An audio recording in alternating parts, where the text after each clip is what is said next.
Me voy a meter en un tema complicado, un tema controversial. Me voy a meter en ese tema por partida doble.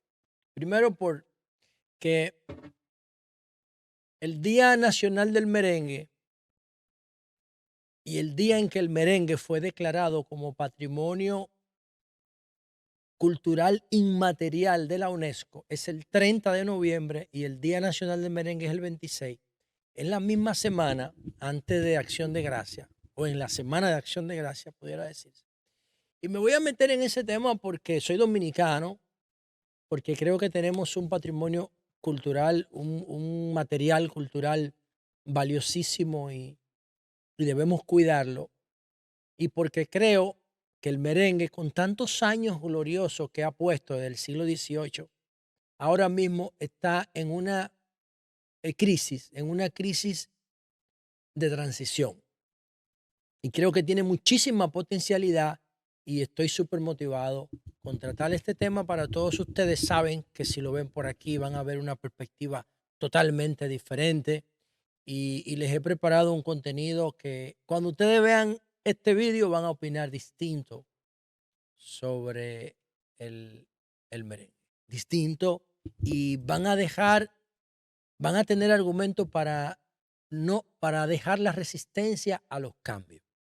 Hay demasiada resistencia a los cambios, sobre todo mientras los modelos son más exitosos, generan mayor resistencia al cambio. Y hay gente que se resiste mucho al cambio en materia de merengue porque piensa que está cediendo parte de su identidad, de su patrimonio, de su herencia cultural. Y hay que ver las cosas como son, ¿no?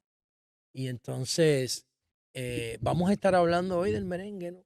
Del merengue. El merengue es un ritmo que identifica, bailable, que identifica a la República Dominicana, que tiene varias etapas históricas, pero debemos comenzar hablando de el concepto de merengue. El concepto de merengue no viene de la música, viene de la cocina. Y el concepto de merengue, meringien, es de origen italiano, de un cocinero que se llamaba Gasparini, que cocinaba para un rey en Francia. Y entonces hizo un postre como una forma de batida espumosa que como una natilla de leche y le puso merengue. De hecho, hay una canción de la historia cultural de Argentina, ah, que un tango que menciona la palabra merengue, ¿no? Y el merengue empieza como un concepto de, de comida, como un postre, como una natilla, como una cosa de esa de bizcocho. Pero en República Dominicana empezó a, a cultivarse como un género musical que mezcla la cultura europea, la cultura africana y la cultura taína. El acordeón de Europa, la guira taína eh,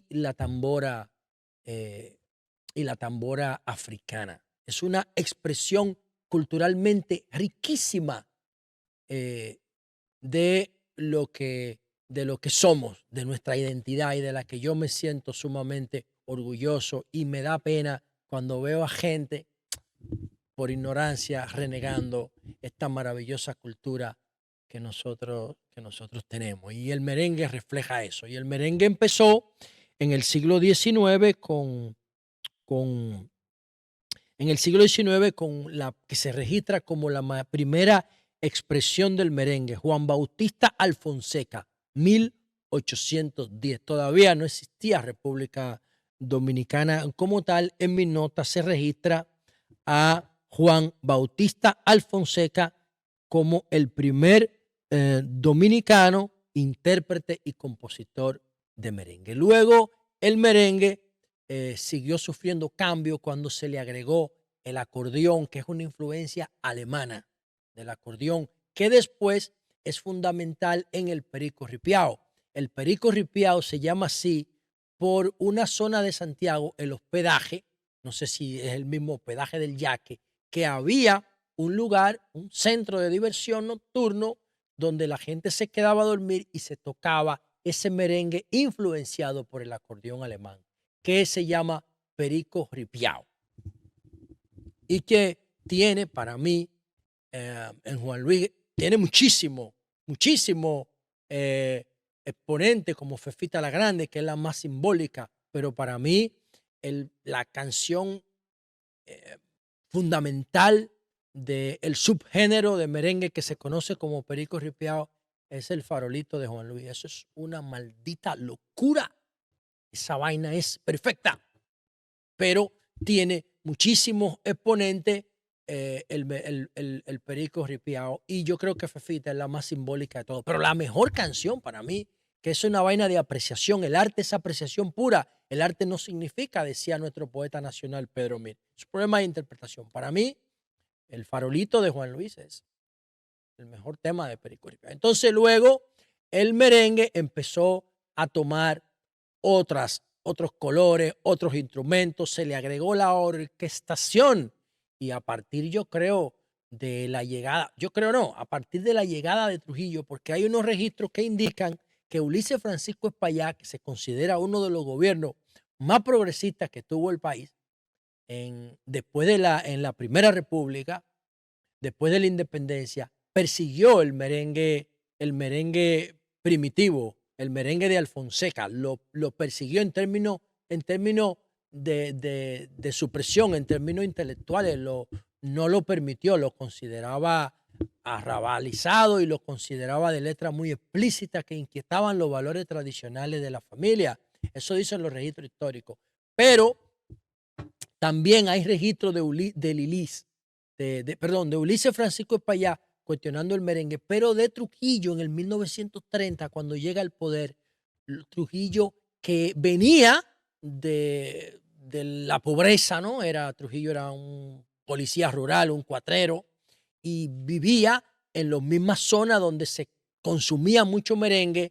Entonces a Trujillo lo rechazaban en los clubes tradicionales, clubes, La Unión, qué sé yo, el country, clubes así, de gente conservadora y rica.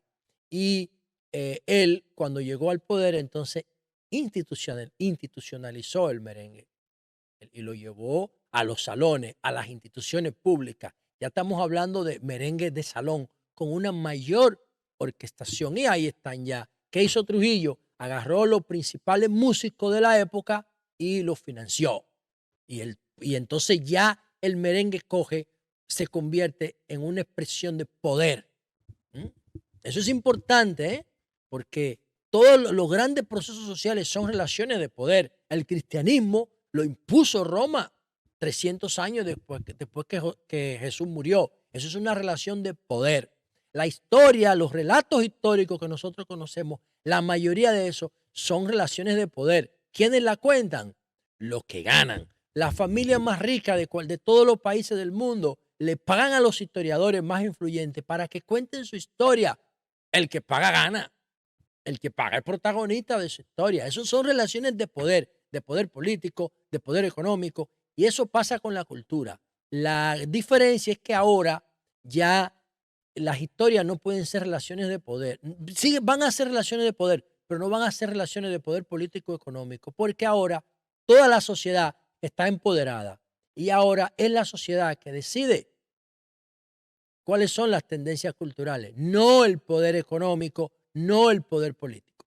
A veces se pueden conjugar, pero normalmente ahora, y ustedes van a ver cuando yo plantee aquí los 10 merengues más escuchados de la historia de la humanidad, ustedes verán que ninguno de ellos son una imposición del poder, ni económico, ni del poder de la industria, ni del poder político. Son expresiones de los consumidores que deciden qué consumir. Antes, en la era de Trujillo, hubiese sido el merengue, qué sé yo, de Joseito Mateo, por poner un caso, o de la Orquesta Santa Cecilia, por poner otro caso, porque esos eran los merengues del jefe. Inclusive ellos le escribían álbumes al jefe. Merengue. Entonces, después de la muerte de Trujillo vino otro fenómeno, el James Brown dominicano, Johnny Ventura, que le dio ese carácter ya de espectáculo al merengue de salón. Ese merengue de salón que Trujillo había de alguna manera alejado de los grandes públicos porque el gobierno lo tomó como una expresión musical de Estado. Entonces viene Johnny Ventura y le da ese carácter ya de espectáculo. Johnny Ventura y su combo show. Y a Johnny Ventura le siguieron expresiones como, bueno, en el mismo equipo de Johnny ya tenía gente como Fausto Rey, como Anthony Ríos, como Luisito Martí, toda esa gente que hacían un espectáculo cuando se paraba en un escenario. Y entonces vino Wilfrido Vargas y complementó o continuó esa ruptura porque el merengue de Johnny fue disruptivo. Y vino Wilfrido Vargas con Abusadora, con eh, Jardinero y qué será lo que quiere el negro y todas esas cosas que le dieron más carácter de espectáculo al merengue, que inicia con ellos dos una época dorada, ¿no? Que se conoce como años dorados del merengue. Y después del espectáculo de Johnny, del espectáculo de Wilfrido, que eran performance en tarima increíble, ¿no? Que tenía baile, que tenía tiradera entre los cantantes, como Johnny con Anthony o Johnny con Luisito, qué sé yo. Eh, pero después entonces vino el merengue con un tono como más romántico, que le metieron como un mambo, una cosa así. Yo no sé, yo no sé nada de esa vaina de música, de arreglo y nada de eso. Pero ese merengue ya entonces de los 80, que Rubí Pérez, que estaba en el equipo de Wilfrido, y entonces Diony Fernández y Sergio Vargas y los hermanos Rosario, aunque tenían una parte de espectáculo, tipo Wilfrido y tipo Johnny, los hermanos Rosario hacen, hacen merengue diablo. A mí nadie me brinda nada en Navidad, otoño. Hoy. Hacían merengue romántico y merengue de bailar. Y Diony Fernández y Sergio Vargas, esos tipo Luis Terror Díaz, Luis Díaz, mi alma, oye. Ese tipo, Fernando Villalona, que entonces después de Wilfrido, o en ese mismo momento, también Fernando Villalona se convierte en una figura cimera. Yo lo tengo en el top 3 de mis merengues favoritos. Quizá hable de eso hoy o lo deje para más entrada a la Navidad, pero a Fernando Villalona yo lo tengo en top 3 de mis merengues favoritos con el tema de él que se llama El Gusto. No se me quita el gusto de besarte, no se me quita el gusto de abrazarte. Para mí eso es una vaina, una obra maestra simple.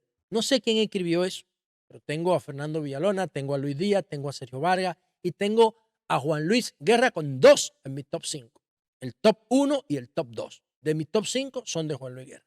Pero estoy hablando de todo esto por el Día Nacional del Merengue y estoy hablando de todo esto por el que el merengue es patrimonio inmaterial de la UNESCO y de la humanidad. Pero el merengue está en una crisis, ¿no? Está en una crisis de transición y una crisis que se puede aprovechar. ¿Y por qué yo digo que se puede aprovechar? Porque los artistas urbanos lo han demostrado. Lo ha demostrado Karol G, si te hubiera conocido, Rosalía, Despechá, Tony Dice, El Doctorado. Lo han demostrado que el merengue tiene muchísimo potencial, pero el merengue tiene que enfocarse desde el punto de vista de la música electrónica. No puede seguir siendo el merengue industrial de los 80 o de la época de Trujillo o de la época de la Primera y Segunda República. No, no puede ser así, porque tiene que coger los sonidos, los colores, los códigos del siglo XXI para que los públicos del siglo XXI lo puedan consumir. Y el merengue ha entrado en crisis por dos factores fundamentales. Primero, el tema de a partir de 1990, es cuando se cae el muro de Berlín, es que tú sientes que el merengue empieza a entrar en crisis por dos motivos fundamentales. Y este ya es un enfoque sociológico. Primer enfoque, primer elemento, primera razón de crisis del merengue. Hubo una apertura ideológica en el mundo después de la caída del muro. El merengue tradicional, como por ejemplo el top 1 en mi lista de merengue que se llama Amor de Conoco, es un merengue que tú tenías que bailarlo. Es un merengue casi bolero. Es un merengue suave, para mí es un merengue perfecto, y tú lo bailabas tú lo podías bailar en un set de merengue en una discoteca. Pero ya eso no tiene sentido de ser, porque el baile es un preludio del sexo.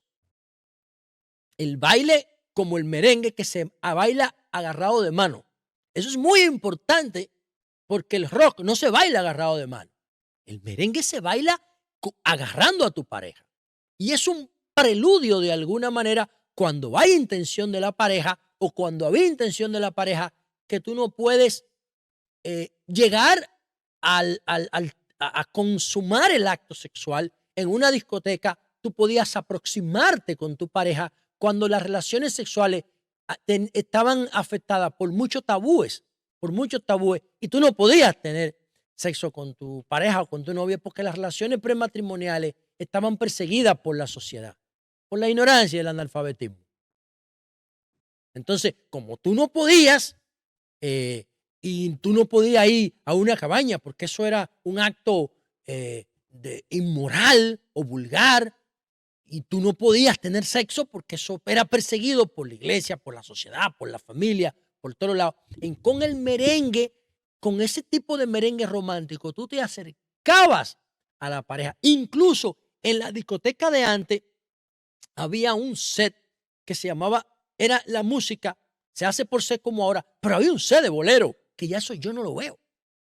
Y en ese set de bolero se bajaban las luces para que la gente se chuleara y se besara y se quemara. Había una figura que era quemarse con la pareja, rozarse con la pareja. Y esta vaina tiene un valor cultural e histórico bellísimo, porque es nuestra historia y creo que es la historia de todo el mundo.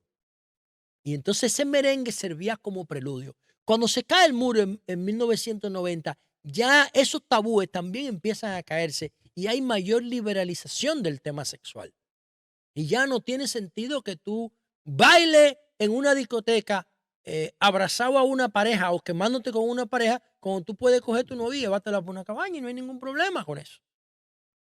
Y esa es la primera crisis de ese merengue. Recuerden, repito, que el merengue se baila agarrado de las manos. Ya no había necesidad de eso. Y entonces, con la caída del muro de Berlín, viene la música electrónica y empieza a agregarle el beat, el boom, boom, boom, boom, que reproduce los latidos del corazón.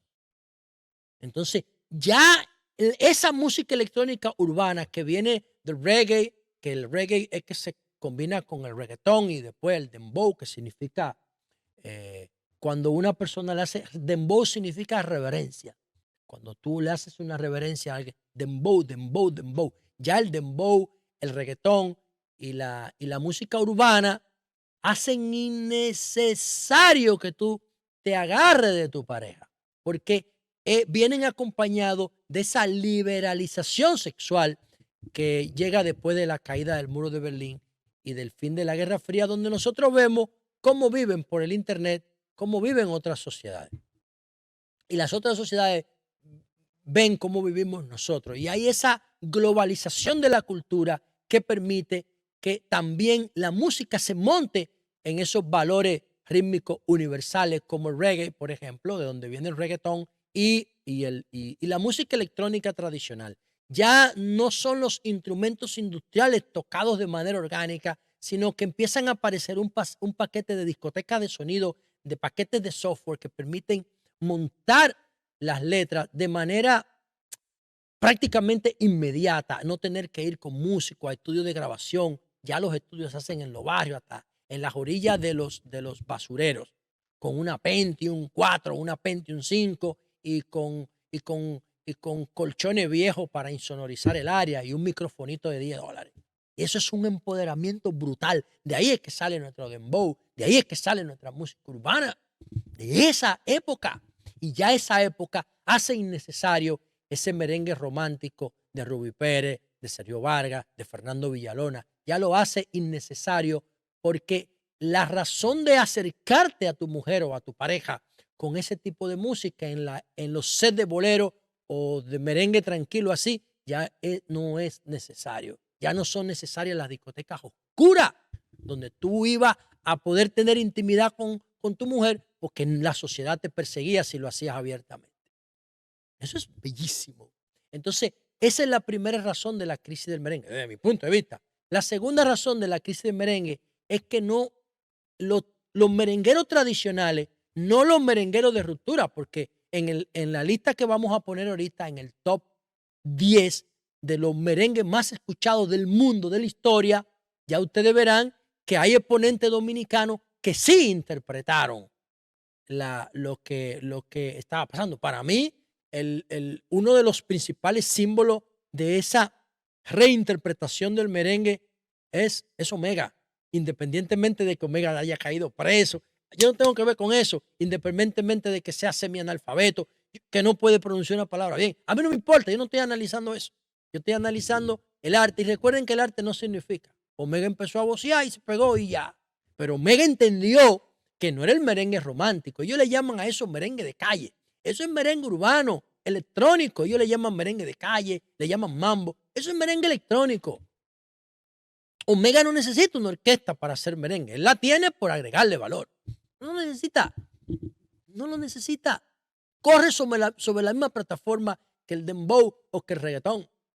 Ese merengue que hace Omega o que hace Alajazá o que hace el apechao.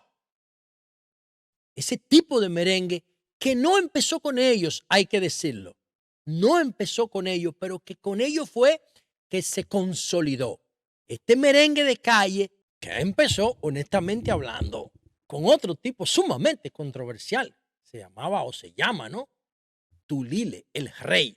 Que ese tigre se vestía de guardia y se vestía de cardenal y se ponía pamper, porque ya era la época donde estaba entrando, ¿qué? El aparataje, la buscadera de sonido. Dale a la gente lo que la gente quería ver, entretenimiento, que es lo que determina esta cultura urbana que nosotros tenemos hoy. Y entonces, yo no sé si juntos con Tulile o después de él vinieron otros tipos como Julián Oroduro, Tito Swing. Tengo otros en mis notas, como el Cata, por ejemplo, que fue que escribió una de las canciones que hizo, que Shakira grabó. Esos tipos, Tito Swing y el caso de Omega, que lo decía ahorita, ya esos tipos, otro creo que se llama Malafé, y todos esos tipos entendieron, pero los que pudieron mantenerse, el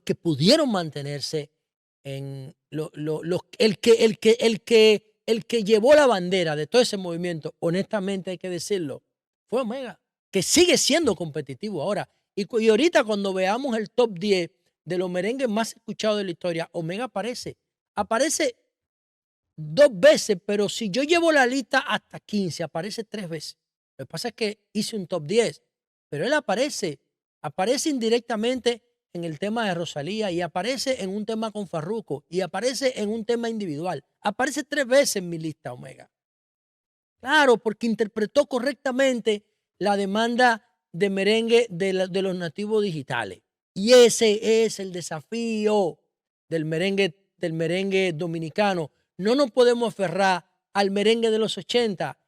Como el merengue de los 80 rompió con el merengue de Johnny Ventura y de Wilfrido Vargas y de Cheche Abreu, Ramón Orlando, Diony Fernández, Luis Díaz, Sergio Vargas, Raputín, todos esos tipos, la Orquesta Internacional, Eddie Herrera, todos esos tipos rompieron con el merengue de Johnny Ventura y de Johnny Ventura y de Wilfrido Vargas. Lo desafiaron, crearon un estilo nuevo que le llamaban, creo que algo así como alomaco, una vaina así. Pero a su vez Johnny Ventura rompió con el merengue de salón de Trujillo.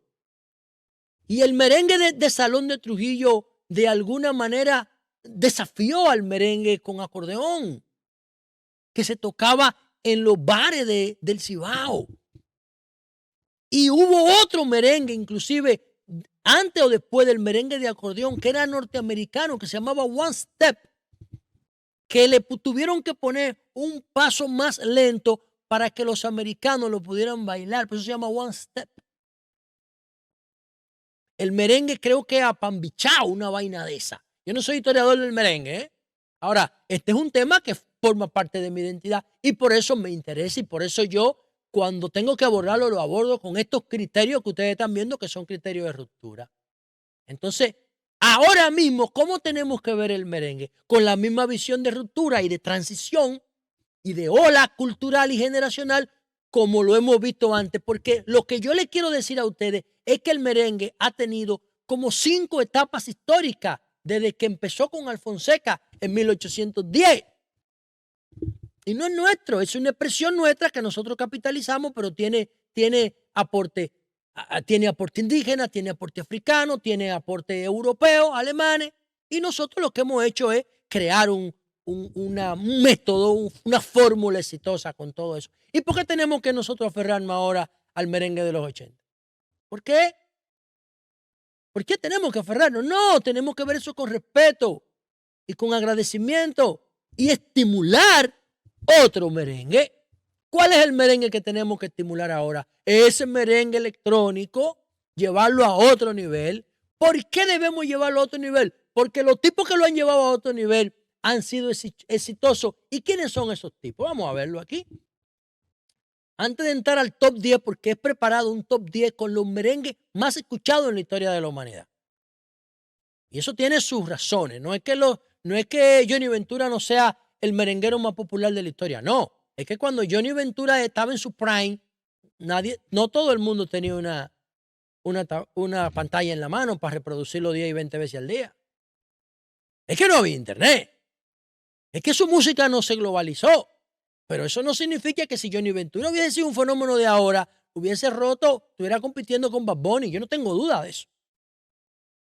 Lo que pasa es que él perteneció a una época industrial donde no había globalización de las comunicaciones. Ahora, lamentablemente, el top 10 lo tenemos que hacer de toda la historia. Y Johnny Ventura está en la historia, pero no tiene 100 millones de views en ninguna canción. Porque su música no estaba dirigida para los consumidores actuales que consumen códigos digitales. Entonces, pero ¿quiénes han entendido el valor del merengue en la época actual? Para mí, la República Dominicana tiene que invitar al país a un puertorriqueño que se llama Tony Dice, que hace como 15 años, en el 2010, escribió un tema que se llama El Doctorado. Para mí, el doctorado es la portada, la puerta de entrada a lo que debe ser el merengue urbano, con los colores de la nueva sociedad de los nativos digitales. Vivo enamorado y loco.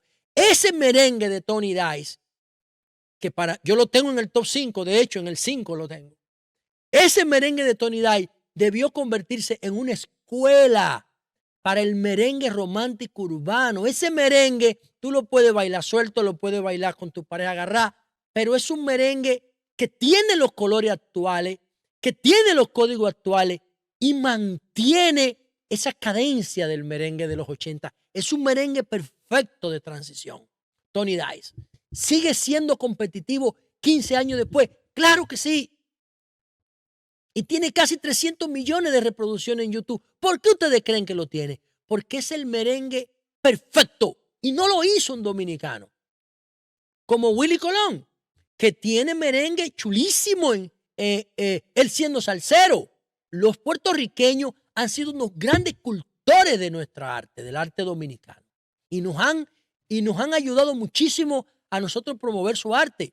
No nosotros a ellos, porque nosotros no somos tan duros en salsa y plena como ellos. Pero ellos sí tienen merengue. De hecho, el merengue de Bad Bunny con Dajian el Apechao tiene 130 millones de reproducciones. Es el tercer merengue más escuchado en la historia de la música. En la historia de la música del merengue. El tercero más escuchado. Y se van a quedar boca abierta cuando. El cuarto. Está Elvis Crespo con un tema que se llama Nuestra Canción. Tiene 167 millones de reproducciones. Puertorriqueño también. Entonces tú tienes a Tony Dice, tienes a Elvis Crespo y tienes a Bad Bunny con Después de la Playa y Dajian el Apechao. en el top 10 de merengue mío, de los más escuchados. Y son puertorriqueños. Pero nosotros no lo... Tú vas a ver a Karol G. Si te hubiera conocido, la vas a ver en esa lista. Vas a ver a Rosalía con Despechá. ¿Me entiendes? Entonces, ahí solamente hay un dominicano en la parte de la musicalización, el apechado. No hay un dominicano en el top 5 de los merengues más escuchados en el mundo. No lo hay, porque nosotros no hemos entendido la transición. No la hemos entendido. Y yo creo que aquí yo estoy haciendo un aporte. Atención a Milagros Germán. Ese es el enfoque. Porque es verdad que el merengue es a los dominicanos como el béisbol, como la habichuela con dulce, como la Semana Santa, como la Nochebuena. Es una vaina de nosotros, full. Y no tenemos por qué apegarnos a un pasado rancio que ya no nos representa. Tenemos que seguir mirando hacia adelante. Y dicho esto, y después de haber dicho esto, entonces vamos a ver el top 10 de merengues más escuchados en la historia de la humanidad. Y creo que me voy a tener que ir a un top 11, porque tengo que poner a Juan Luis Guerra en esa lista. Y Juan Luis no está en el top 10. Diablo, me van a matar. No está. Mierda. No está. Está en bachata con Romeo. No. Sí, está en una bachata que se llama Frío Frío. Casi 500 millones de reproducciones. Pero en merengue no está. Juan Luis. No está. El mayor merenguero de toda la historia. Para mí, Juan Luis Guerra es el mayor artista que haya nacido en esta tierra. Y no está en su género preferido, que es el merengue. No está en el top 10. Y dicho sea de paso, Juan Luis es uno de los más competitivos. Es el merenguero all around con mayor reproducción en YouTube. Pero individualmente no está. ¿Por qué? Porque no compite a nivel de Bad Bunny, no compite a nivel de Tony Dice, no compite a nivel de Karol G, no compite a nivel de Rosalía. No compite. Lamentablemente tengo que decirlo. Entonces, dicho todo esto, vámonos con el top 10 de los merengues más escuchados en la historia de la humanidad, en el Día del Merengue y en la Semana del Merengue, porque el merengue dominicano es considerado Patrimonio Cultural Inmaterial de la UNESCO de la humanidad. Entonces, ¿cuáles son? Voy a empezar de abajo del 10 al 1. Y repito, al final voy a meter un 11 para que Juan Luis esté en mi ranking. Porque si no hago un 11, no va a estar. El número 10, Toño Rosario. Dale, vieja, dale. 2018-19. Es un tema argentino que Toño Rosario lo regrabó, lo dobló, lo que sea. Toño tiene 56 millones de reproducciones en YouTube. ¿Por qué pongo YouTube? Porque Spotify me lo da por artista, no me lo da por tema, y Apple Music no lo da. Entonces, YouTube es una plataforma estándar, un buen parámetro para tú medir el nivel de reproducciones. Ese es el número 10, Toño, dale vieja, dale. El número 9 es Omega. Si tú quieres, tú no quieres. 64 millones de reproducciones. Aparece Omega por primera vez en la lista. Ese analfabeto preso, ese ya apareció en la lista del top 10. Dos dominicanos, Toño y Omega. El número 7, Alajazá. En mi vida, que nadie se meta. 71 millones de reproducciones. Alajazá, debí mencionarlo ahorita, junto a Omega y a Julián Oroduro y a Tulile, porque Alajazá es uno de esos merengueros disruptivos de merengue electrónico, merengue de calle, merengue urbano. Alajazá en el top 7, que nadie se meta, con 71 millones de reproducciones. Farruko y Alajazá en el top 6. Mi forma de ser, 112 millones de reproducciones. Alajazá aparece 2 veces. Ya empiezan a aparecer los boricuas porque estamos en el top 6. En el top 5, Bad Bunny y Dajian el Apechao. O Bad Bunny después de La Playa, de su álbum Un Verano Sin Ti, 130 millones de reproducciones. Top 5. Top 4, Elvis Crespo, Nuestra Canción. 167 millones de reproducciones. Boricua, ya van 3 boricuas en el top 5. Farruko, Bad Bunny, Elvis Crespo. Nuestra canción, 167 millones de reproducciones. Tony Dice, cuarto boricua en el top 3. El doctorado, el merengue perfecto de la transición entre el merengue de los 80 y el merengue urbano, es el doctorado de Tony Dice, una joya que debería ser objeto de un reconocimiento de Estado y de una escuela de merengue del siglo XXI. El doctorado de Tony Dice, top 3 con 293 millones de reproducciones en YouTube. El número 2, Karol G, si te hubiera conocido, un merengue malísimo, malísimo desde el punto de vista de la estructura, de la musicalización, del arreglo. Clean, clean, es un laterío. Pero ¿y qué le importa? Estamos consumiendo música desechable. No importa, es como una hamburguesa, es como una ropa de Shein o de Temu. No importa, es como un video de Instagram o de TikTok que dura 45 segundos. Es una cultura de lo desechable. Ese merengue de Karol G es desechable. Sí, en 3 meses nadie lo oye, pero tiene 456 millones de reproducciones en YouTube y es el top 2. Ahora, ¿cuál es el merengue más escuchado en la historia de la humanidad? Increíble, agárrense la cabeza. El merengue con mayor reproducción en YouTube, el más escuchado actualmente en el mundo, es el de Rosalía. Después de Rosalía tiene Motomami, que es un acontecimiento cultural, porque este es un artista brutal, de verdad, íntegra. No es un artista desechable, pero es muy flexible. Y después de hacer una joya como Motomami, que tiene joya producida por Pharrell Williams como hentai, inspirada en el anime japonés. Entonces te hizo Despechá, otro merengue laterío desechable como una hamburguesa de McDonald's. Una mierda, pero no importa, estamos viviendo en la sociedad de lo inmediato, de lo desechable. Y ese para mí uno de los temas que menos me gusta. Yo soy un top 5 de los fans de Rosalía en República Dominicana. Pero ese merengue, yo nunca lo he escuchado entero, porque yo no lo soporto. Es que es un cliquilín, es un laterío. De verdad que sí. Y el autotune y la vaina y los filtros. Despechá de Rosalía, número 1, señores, con 578 millones de reproducciones. Con 578 millones de reproducciones. ¿Ven que no están los merengueros dominicanos ahí? No hay ningún merenguero ochentoso. Ahí el único merenguero ochentoso es Toño, porque Toño se ha sabido adaptar. Después los dominicanos que están son Omega, Alajazá,